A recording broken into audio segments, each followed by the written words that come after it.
इस सवाल में हमें दो सिमिलर यानी एक जैसे कोन्स दिए गए हैं और हमें एक कोन का अननोन एरिया मालूम करना है। आप देख सकते हैं कि कोन 1 की स्लांट हाइट 15 cm है और एरिया A1 मालूम करना है, जबकि कोन 2 की स्लांट हाइट 12 cm है और एरिया A2 96 सेंटीमीटर स्क्वायर दिया गया है। तो चलिए सॉल्यूशन शुरू करते हैं। स्टेप 1 में हम सबसे पहले दी हुई मालूमात को लिख लेते हैं। जैसा कि आप स्क्रीन पर देख सकते हैं, कोन 1 के लिए एरिया A1 हमें फाइंड करना है और स्लैंट हाइट L1 15 cm है। इसी तरह कोन 2 के लिए एरिया A2 96 सेंटीमीटर स्क्वायर है और स्लांट हाइट L2 12 cm है। अब स्टेप 2 में हम सिमिलर फिगर्स की प्रॉपर्टी को याद करेंगे। ये एक बहुत इंपॉर्टेंट थ्योरम है कि जब दो फिगर्स सिमिलर हों तो उनके एरियाज का रेशियो उनकी करस्पॉन्डिंग लेंथ्स के रेशियो के स्क्वायर के बराबर होता है। इस केस में करस्पॉन्डिंग लेंथ स्लांट हाइट है।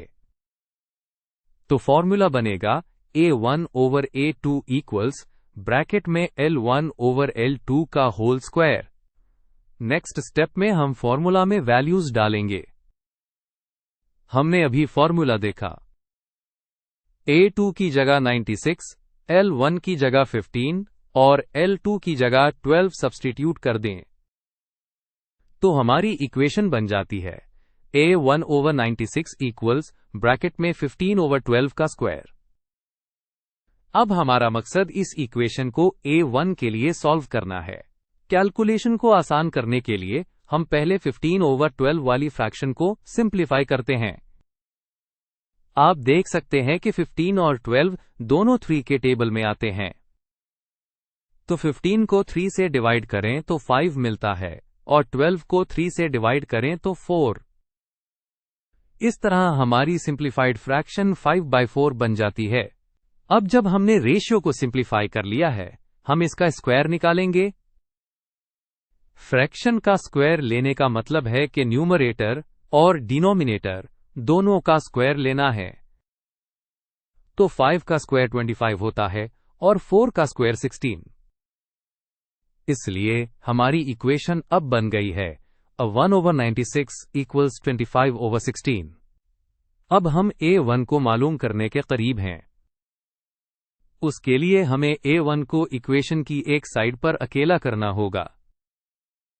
आप देख सकते हैं कि A1 के नीचे 96 डिवाइड हो रहा है। जब हम इसको इक्वेशन की दूसरी तरफ ले जाएंगे तो ये मल्टीप्लाई हो जाएगा।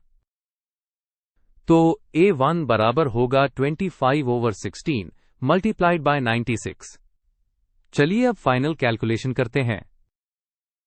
हमारे पास है A1 equals 25 over 16 multiplied by 96। इसको आसान करने के लिए हम पहले 96 को 16 से डिवाइड कर सकते हैं। जैसा कि स्क्रीन पे दिखाया गया है, 16 टाइम्स 6 होता है 96। तो 96 को 16 से कैंसिल करने पर हमें 6 मिलता है। कैंसिलेशन के बाद हमारी एक्सप्रेशन बहुत सिंपल हो गई है। अब हमें सिर्फ 25 को 6 से मल्टीप्लाई करना है और जैसा कि हम जानते हैं 25 को 6 से मल्टीप्लाई करने पर 150 आता है। तो हमारे पास A1 की वैल्यू आ गई है जो कि 150 है।